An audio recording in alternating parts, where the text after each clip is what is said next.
Bismillahirrahmanirrahim. Assalamualaikum warahmatullahi taala wabarakatuh. Waalaikumsalam warahmatullahi Bismillahirrahmanirrahim. Alhamdulillah, asyhadu an la ilaha illallah wa asyhadu anna Muhammadan abduhu wa rasuluh.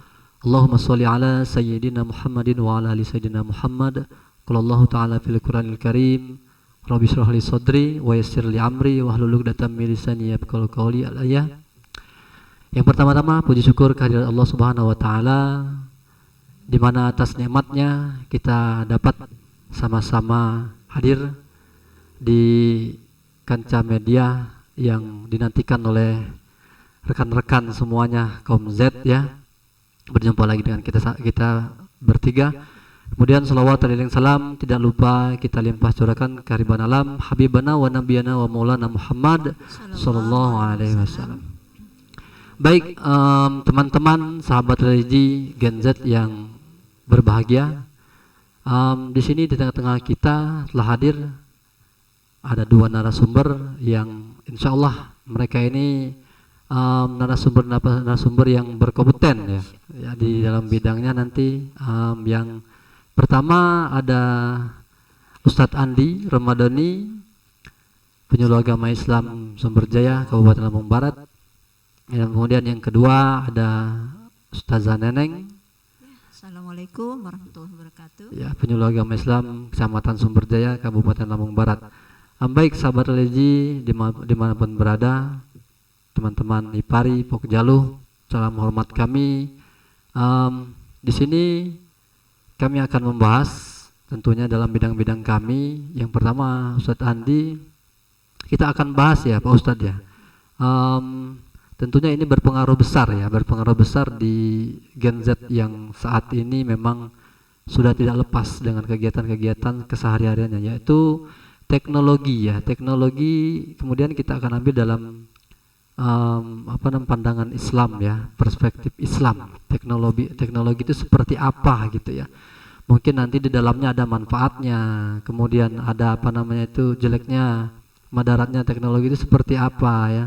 Terutama cara penggunaan mungkin Ustaz Andi ya. Bagaimana sih cara menggunakan, mengolah teknologi dengan baik dan benar? Karena sekarang nggak menutup kemungkinan ya. Di era teknologi ini semua serba canggih. Serba itu bisa dilakukan dengan instan lah katakanlah ya. Nggak perlu tatap muka, nggak perlu kita cari dengan tenaga, tinggal ketik aja mungkin Ustazah Neneng ya, tinggal ketik aja semuanya muncul apa yang kita butuhkan, apa yang kita pengetahuan kita kan. Nanti kita akan pinta bagaimana sih cara mengolahnya ya Ustaz Andi ya, cara mengolah teknologi itu seperti apa, kemudian pandangan perspektif Islam itu seperti apa terhadap teknologi yang serba canggih saat ini ya. Kemudian Ustazah Neneng ini berkompeten dalam bidang-bidang yang berbau teknologi juga Ustazah Neneng ya, terutama ya. Jadi ini akan kita sangkut pautan Neneng, karena kan teknologi itu kalau disalahgunakan itu ya berbahaya sekali ya. Ya berbahaya sekali. Karena nggak semua teknologi itu bisa diambil yang baik-baiknya saja kan. Ada manfaatnya, terutama Ustazah Neneng ya, ada manfaatnya ya, ada manfaat, ada madaratnya juga. Ustazah Neneng ini kita akan ambil tema besarnya yaitu tentang judi ya Neneng ya, judi online ya. Ya kalau sudah online itu teknologi juga kan ya. Maka pas ya. Teknologi kita yang disalahgunakan tentunya kemudian oleh orang-orang tertentu ya. Baik, yang pertama untuk Ustadz Andi, mohon nih penjelasannya kepada teman-teman Gen Z terutama ya, yang saya himbau karena yang amat kerap dengan teknologi ini ya Gen Z ya Ustaz Andi ya. Apa sih teknologi yang harus kita dalami untuk menambah wawasan kita mungkin ya, dan bagaimana sih perspektif Islam memandang teknologi yang semakin canggih pada saat ini? Monggo Ustaz Andi. Baik, terima kasih Bapak Moderator. Sebelumnya perkenalkan, Assalamualaikum warahmatullahi wabarakatuh. Nama saya Andi Ramadhani. Yang pertama adalah terima kasih atas waktunya yang telah memberikan kesempatan kepada saya terkhusus menyampaikan mengenai informasi dan teknologi dalam pandangan Islam. Sebelumnya tentang informasi itu sendiri banyak kita dapatkan dari berbagai sumber dan sangat mungkin kita setuju semua ya. Ya. Kecanggihan teknologi itu sekarang sangat luar biasa ya. Bukan saja hitungan menit, Betul sekali. hitungan detik, bahkan lebih cepat dari itu mungkin ya. Apalagi ada dengan adanya teknologi AI. Nah, otomatis ini akan sangat berpengaruh sekali terhadap kesehatan digitalisasi, dampak terhadap informasi ataupun dampak terhadap generasi Z. Sehingga apa? Mereka lebih cenderung untuk mengambil informasi, lebih memilih informasi itu yang hanya tahu apakah informasi itu betul apa tidak. Mungkin seperti itu. Jadi diistilahkan adalah mengambil sebuah informasi itu sesuai dengan apa yang Gen Z itu butuhkan gitu ya. Mungkin seperti itu. Nah, contoh ketika para generasi muda ini sekarang sedang tentang misalkan dikaitkan dengan berbagai bermacam-macam isu, terutama tentang remaja itu sendiri, peran remaja itu sendiri. Nah, sehingga apa? Karena ini dari media sosial ya, dari berbagai platform, mereka mungkin lebih banyak menghabiskan waktu di sana. Sehingga tugas daripada kita untuk terus memberikan edukasi, memberikan informasi yang baik. Apa sih informasi itu dan bagaimana dalam pandangan Islam? Yang pertama, ini sering kita dengar ada informasi hoax ya. Ini diambil dari data PIP, ada 3 kategori sumber informasi. Nanti kita kaitkan dengan bagaimana informasi itu dalam pandangan Islam. Yang pertama, kita sering mendengar hoax ya. Hoax ini sangat luar biasa ya. Mungkin dalam pengertiannya kita sering mendengar ya, setiap hari ada berita hoax, atau berita itu dari mana kita dapat, kita belum bisa mencerna daripada itu berita hoax apa tidak. Nah, kita pahamkan dulu apa sih berita hoax itu. Yang pertama, hoax adalah informasi yang salah, yang sengaja dibuat untuk menyesatkan, membahayakan seseorang, atau dalam sebuah grup maupun dalam sebuah negara. Nah, kebanyakan rata-rata generasi kita ini, generasi Z, ataupun kita sebagai pemakai daripada itu informasi, katakanlah handphone ya, pasti kita tidak akan jauh dari sebuah grup. Ada namanya grup, ada namanya informasi itu kadang-kadang ada beberapa faktor. Yang pertama, informasi itu baik mungkin, tapi belum tentu untuk orang lain. Maksud menyampaikan informasi itu untuk kita mungkin bermanfaat, tapi belum tentu menurut orang lain bermanfaat. Nah, itu hoax tersendiri pengertiannya informasi yang sengaja ya, yang sengaja dibuat untuk menyesatkan ataupun membahayakan seseorang. Kemudian yang kedua ada yang namanya disinformasi. Disinformasi itu adalah informasi yang salah yang sengaja. Nah, kalau tadi yang sengaja yang disengaja ya, yang sengaja dibuat untuk membahayakan atau menyesatkan dalam sebuah grup ataupun dalam sebuah negara gitu ya. Kemudian kalau yang disinformasi ini yang salah yang sengaja untuk menutupi informasi yang sebenarnya, sehingga dapat membahayakan seseorang, grup, organisasi maupun sebuah negara. Sedangkan yang ketiga ada namanya misinformasi. Adalah informasi yang salah tetapi tidak dibuat untuk membahayakan pihak manapun. Nah, dalam hal ini kita harus terus mengedukasi, memberikan informasi, minimal kita mencari dulu sumbernya dari mana, manfaatnya apa, kemudian asas madaratnya apa, berbahayakah apa, seperti apakah, kita harus pandai-pandai memilih informasi mana itu yang bermanfaat, mana informasi yang tidak bermanfaat. Dalam pandangan Islam itu sendiri, Rasulullah SAW menjelaskan, mangkana yu'minu billahi wal yaumil akhir falyakul khairan awil yasmut. Barang siapa beriman kepada Allah dan hari akhir, makalah hendak dia berkata baik ataupun diam. Nah, ternyata kalau kita kaitkan dalam dunia digitalisasi sekarang ini sangat luar biasa dampak sama pengaruhnya.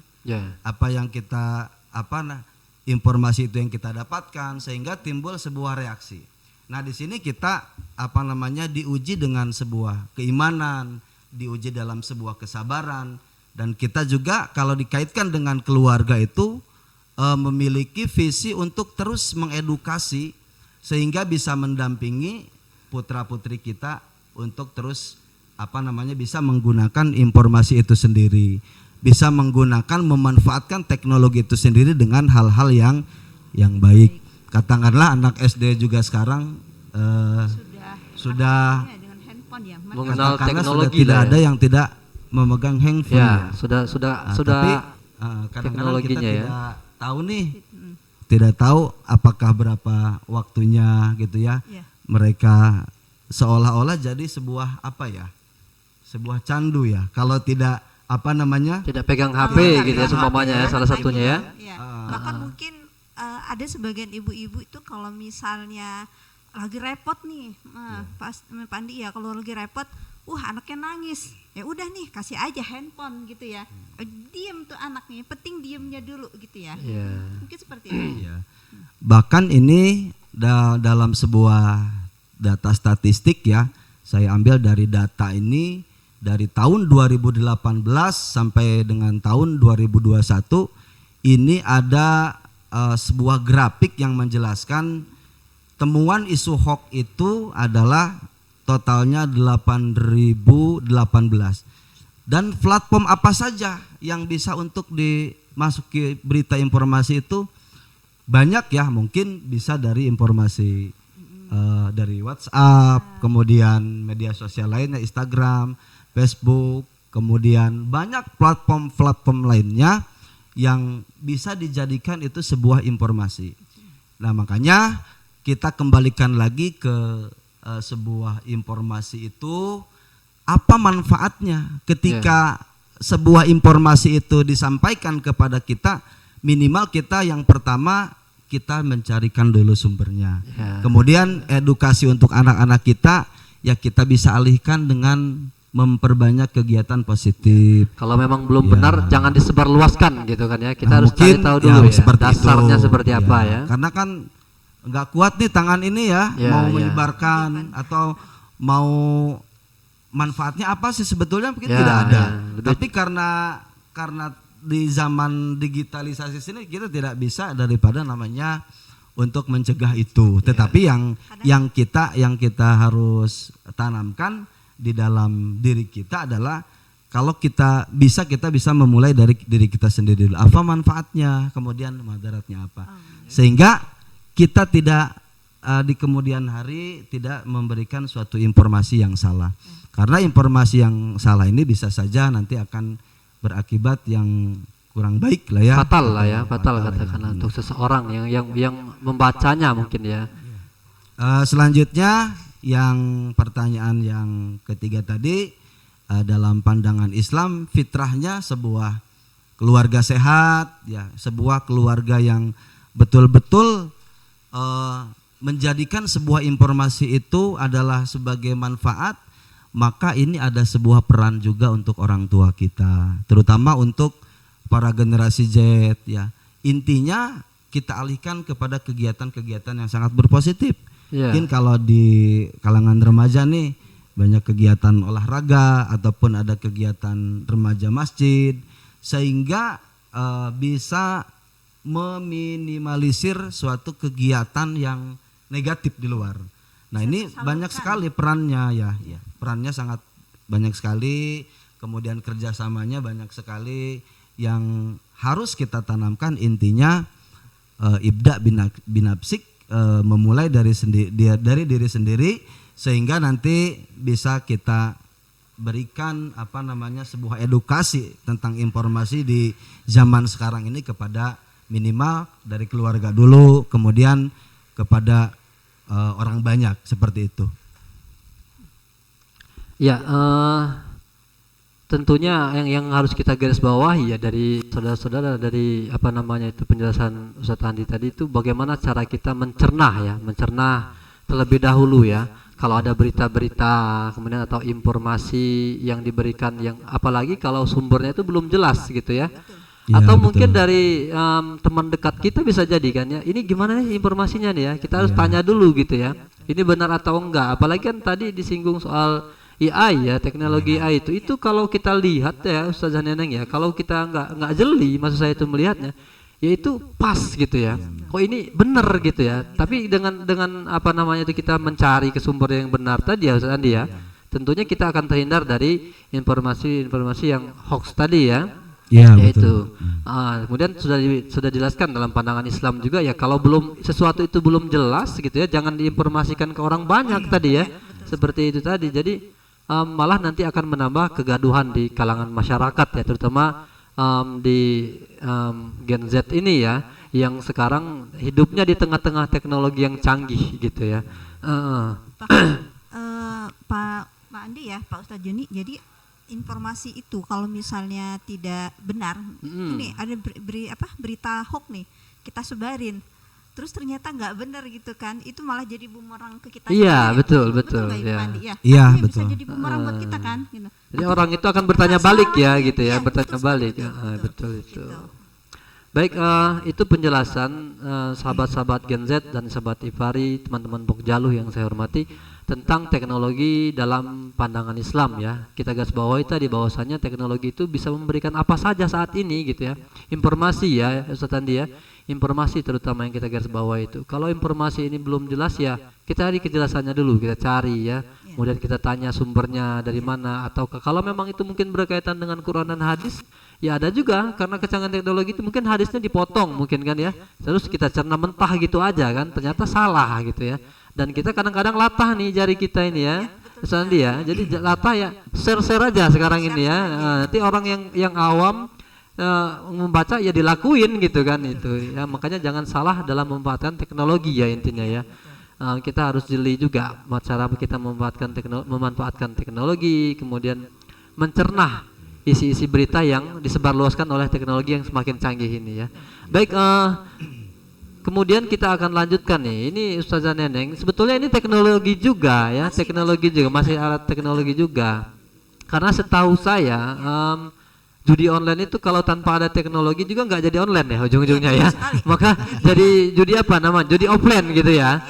Ya ini karena adanya teknologi makanya judi online tadi ya. Tentunya kalau kita berbicara judi online Neneng, miris sekali ya teman-teman ya.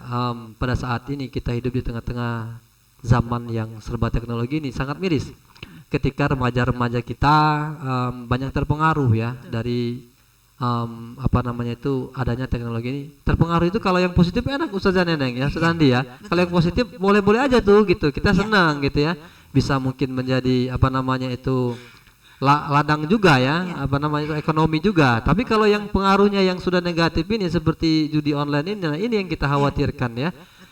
Jadi bagaimana Ustazah Neneng? Karena kan judi online ini berbahaya sekali ya. Tentunya dapat merusak tatanan kehidupan ya. Kemudian merusak cara pola pikir ya terutama ya. Apalagi ini sudah berhubungan dengan dunia pendidikan terutama ya. Ini sangat berpengaruh sekali. Nah, apa sih Ustazah Neneng seumpamanya untuk kita bahayanya, tahu bahayanya judi online itu seperti apa sih, supaya teman-teman Gen Z ini, ternyata judi online ini ya Ustaz Andi ya, seperti ini dampaknya, bahayanya sangat banyak sekali ya.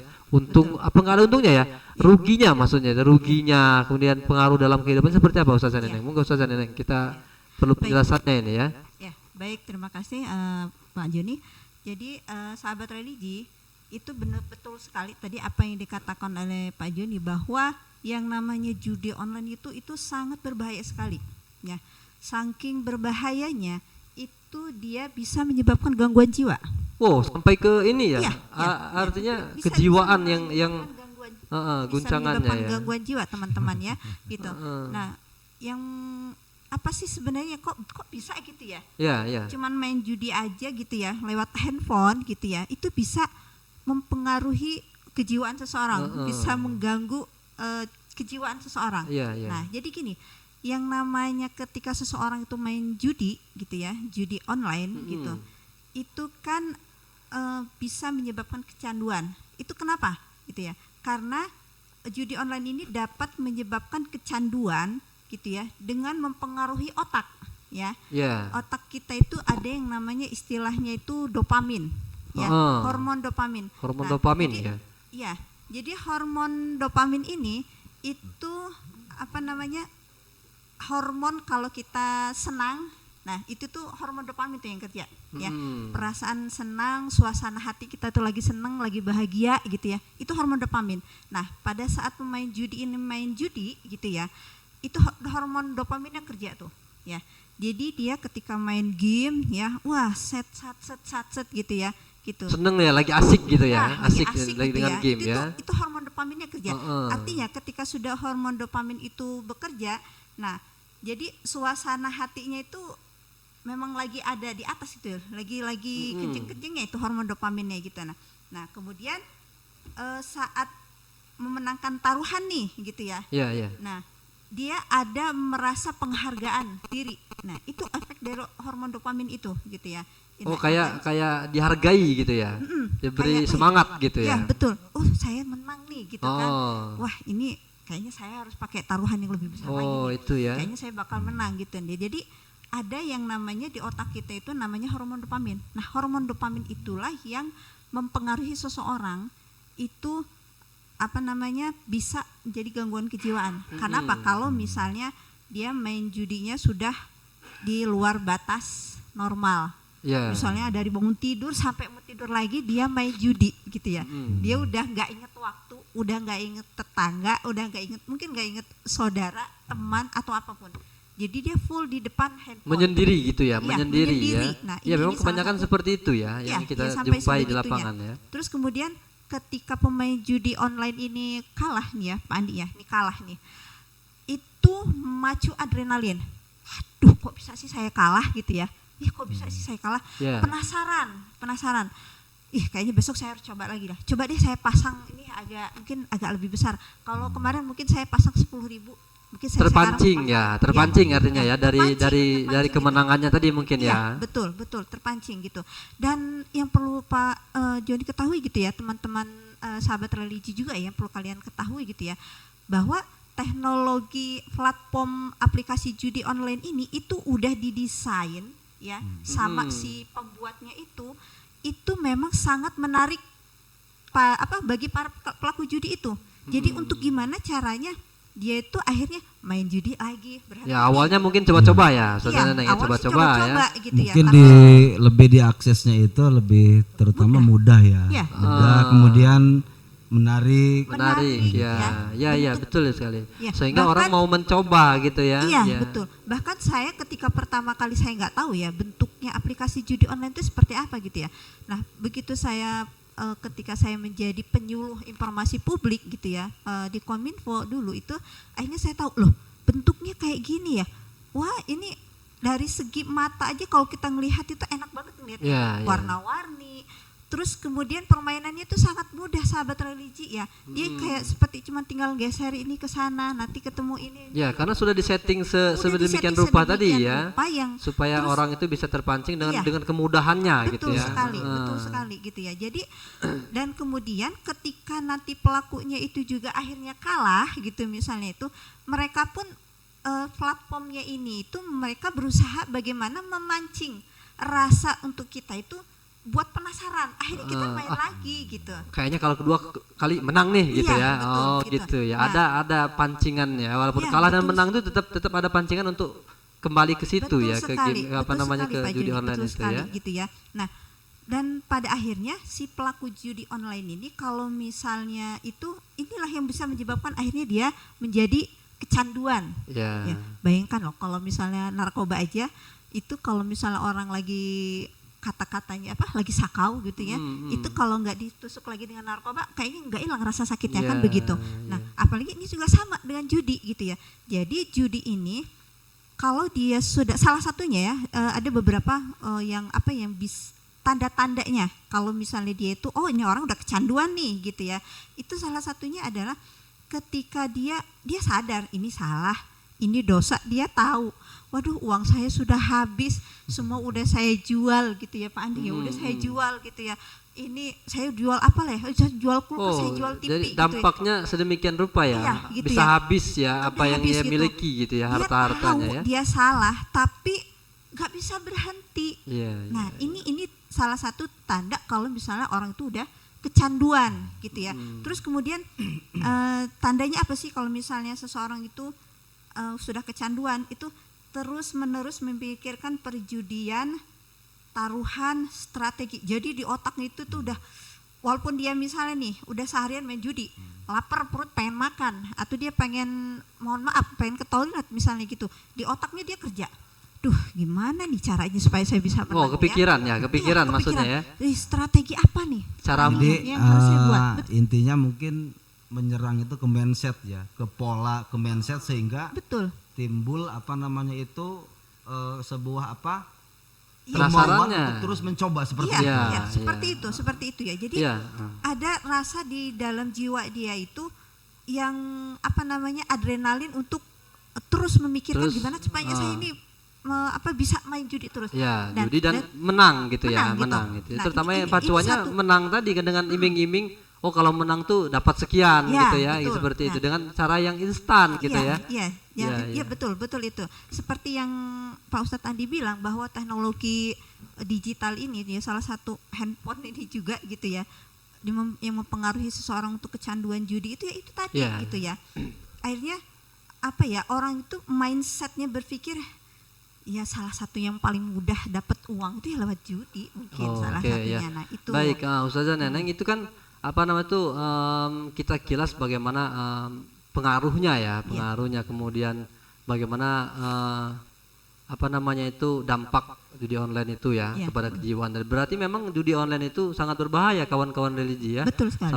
Sahabat-sahabat Ipari, Pekjalu, ini judi online ini tengah marak sebetulnya di kalangan Gen Z, terutama di masyarakat kita. Jadi mari kita sama-sama edukasi masyarakat kita sampaikan bahwasannya jangan pernah coba-cobalah ya, karena kan tadi ya Ustadz Andi ya, teknologinya dibikin ini mungkin ya, semudah mungkin. Kalau ada tambahan saya menyampaikan lagi boleh? Boleh silakan, gimana? Ya intinya kembali lagi kepada fitrah ya, untuk kita mengingatkan keluarga kita kita hadapi anggota keluarga kita dengan sebuah informasi minimal mengecek dulu lah anak-anak kita ya. Apa yang dia lakukan, aplikasi apa yang mungkin ada, siapa tahu memang aplikasi itu kan mungkin sengaja terinstal langsung. Di sini ada kiat-kiatnya, dekati dan beritahu ya, dekati dan beritahu terlebih dahulu. Mereka akan lebih menerima gitu ya, lebih menerima daripada ditegur langsung di muka umum gitu ya. Betul. Kemudian yang kedua, hindari langsung mengatakan mereka menyebarkan informasi salah atau melakukan sebuah kesalahan ya. Ajaklah untuk bersama-sama mencari informasi pembanding tadi gitu ya, dari mana informasinya, sehingga ya kita minimal bisa mencegah gitu ya, daripada yang Ibu yang sampaikan. Kemudian yang selanjutnya, tunjukkan dan kenalkan kepada mereka rujukannya dari mana.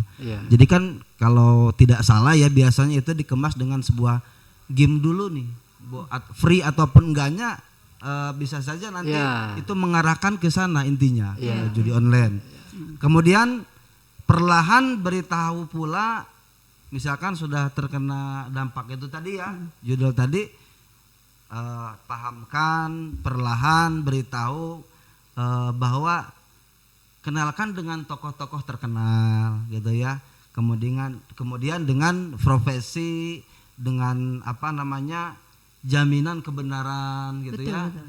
Secara 100% lakukan satu tahap demi satu tahap, sehingga minimal kita tadi berbicara tentang informasi dikaitkan kemudian dengan bahaya maraknya judi online. Nah ini sehingga kita mempunyai filter, artinya itu bisa kita sampaikan, kita bisa sama-sama memberikan informasi minimal aplikasi apa sih yang sering mereka gunakan, atau kan ini tiba-tiba tidak tahu ada aplikasi A, aplikasi B gitu ya. Nah sehingga ini dianggapnya game biasa. Nah timbul tadi sebuah kepenasaran. Kemudian yang terakhir, titipkan pesan pada orang yang lebih didengar, atau kita edukasi secara pelan-pelan lah gitu ya. Walaupun memang informasi ataupun walaupun yang sudah katakanlah kecanduan ya. Betul. Nah itu tinggal bagaimana kita bisa bekerja sama dari berbagai lintas sektor gitu ya, untuk mungkin dari segi kesehatannya, dari segi mental lah ya, kesehatan mentalnya. Mungkin itu saja bisa sedikit ditambahkan untuk bagaimana cara melawannya, ataupun dengan sebuah informasi kita itu supaya tidak tadi terjadi misinformasi, tidak terjadi disinformasi, sehingga ujung-ujungnya terjadi hoax. Nah itu dikaitkan kembali dengan Ibu Ustazah Neneng yang sudah disampaikan, itu betul sekali yang sedang marak sekarang terkait dengan judi di kalangan Gen Z itu ya. Kayak judi online ya. Baik, terima kasih Ustaz Andi tambahannya ya. Ya betul tadi, karena adanya judi online ini tentu adanya teknologi ya, ya. Dikemas kemudian mudah untuk diakses, disampaikan, kemudian nanti orang itu mengkliknya gitu ya, mengkliknya mudah, kemudian terjerumus, nggak tahu nih kalau ini judi gitu ya. Baik, Ustazah Neneng, kita sudah bahas tadi tentang bagaimana itu dampaknya ya judi online ini. Kemudian terakhir saya ingin bertanya, jikalau ada sahabat Gen Z yang sudah memang kecanduan katakanlah ya, kecanduan, dan memang sangat menjadi ya itu tadi ya, karena udah kecanduan tadi mindsetnya main maunya ya seperti itu kan, untuk mendapatkan itu secara instan. Nah, kira-kira apa sih Ustazah Neneng kiat-kiat lah katakanlah, atau bisa dikatakan bagaimana sih cara memberhentikannya gitu, supaya memang tidak terjadi terus menerus, kemudian dia sahabat-sahabat Gen Z juga tahu gitu, saya ini harus berhenti, caranya seperti ini. Gimana Ustazah Neneng kira-kira itu? Ya, jadi kita ketahui bahwa judi online ini kan memang sangat berbahaya ya. Ya, sangat berbahaya, pasti sangat berbahaya itu. Bahkan efek dari judi online tidak saja hanya merusak gangguan jiwa, tapi memang dia merusak secara sosial, gitu ya. Judi online, orang baik, gitu ya, dia orang baik-baik saja main judi, akhirnya juga bisa menjadi orang yang tidak baik. Atau misalnya pelaku judi online ini dia orang baik-baik gitu ya, akhirnya dia bisa menjadi pelaku kriminal, berubah gitu kan ya, bisa berubah signifikan gitu ya, akibat dengan permainan itu. Kita pernah ya dengar gitu, gara-gara judi online gitu ya, seorang anak misalnya membunuh keluarganya, gara-gara apa? Gara-gara nggak dikasih uang gitu ya. Ada seorang istri lagi hamil, kesel gitu ya, udah lagi hamil, butuh perhatian, butuh biaya, suaminya main judi online, dibunuh deh tuh suaminya misalnya seperti itu. Nah itu sampai sebegitu bahayanya gitu ya. Cuman Pak Ustadz Juni ya, kalau misalnya judi online ini si pelaku penjudi ini dia belum tahap yang kecanduan, itu secara pribadi dia masih bisa melepaskan diri. Ketika dia sadar, ini salah, ini nggak boleh, dia masih bisa melepaskan diri. Nah persoalannya adalah ketika pelaku judi ini yang sudah kecanduan. Nah kalau yang sudah kecanduan ini Pak Ustadz tadi, seperti yang tadi Pak Ustadz Andi bilang, itu harus ada pendampingan. Pertama caranya didampingi ya, ada pendampingannya ya. Misalnya kita menemui ternyata ini sudah kecanduan nih keluarga kita ya, ayo salah satu jalannya adalah mungkin dengan memberikan pendampingan, misalnya kita bawa ke ke kesehatan mental, ke psikolog. Kita bawa ke psikolog, mungkin kita bawa ke psikiater juga gitu ya. Terus kemudian kita dukung secara emosional gitu, secara kekeluargaan itu harus kita dukung. Jadi jangan sampai ini ada keluarga kita yang udah kena judi, dia udah kecanduan, lu kita marah-marahin gitu ya, kamu gak boleh begini, kamu gak boleh, ini dosa, ini haram gitu ya, itu malah susah untuk melepaskan. Tapi bagaimana kita mendampingi mereka ya, kita bimbing nih mereka gitu ya. Jadi butuh support ya, butuh support dari keluarga gitu ya. Itu tadi ya, yang pertama peran keluarga juga sangat mempengaruhi ya. Kita butuh tenaga profesional gitu ya, tenaga profesional seperti tadi ya, mungkin kita bawa ke psikolog, psikiater gitu ya. Terus kemudian terutama yang paling penting nih Pak Ustadz Joni ya, itu bagaimana kita harus dampingi mungkin dengan ulama gitu ya, kita dekatkan dia dengan orang-orang soleh, dengan teman-teman yang baik, yang sangat berperan juga dalam hal ini kita pangkas gitu ya, harus kita maksudnya kita harus dekatkan dia dengan orang-orang yang lingkungannya harus baik juga gitu. Cuman kalau misalnya kita berusaha melepaskan tapi kita tidak memutus mata rantai pergaulan dia gitu ya, teman-teman sesama judi, maka itu akan tetap ini ya, betul, berpengaruh besar ya. Baik, ini sangat menarik sekali ya Ustaz Neneng sama Ustaz Andi ya. Kalau kita berbicara dengan teknologi ini tentunya sangat menarik dan memang ini yang dibutuhkan untuk diedukasi kepada teman-teman kita Gen Z ya. Ya, salah satunya tadi bagaimana cara kita informasi itu tidak ditelan mentah-mentah gitu ya, harus tahu dulu ya. Baik, sahabat-sahabat dimanapun berada, sahabat Gen Z dan sahabat Ipari, teman-teman Pokjaluh, saya rasa perjumpaan kita sudah hampir berhujung ya. Dapatkah saya simpulkan bahwasanya hati-hati terhadap zaman yang sekarang serba teknologi. Jangan sampai teknologi ini menjerumuskan kita, mungkin Ustaz Andi sama Ustaz Neneng menjerumuskan kita. Justru kita harus membaliknya ya. Bagaimana teknologi ini bisa bermanfaat untuk kita ya. Bagaimana peran teknologi ini bisa kita manfaatkan.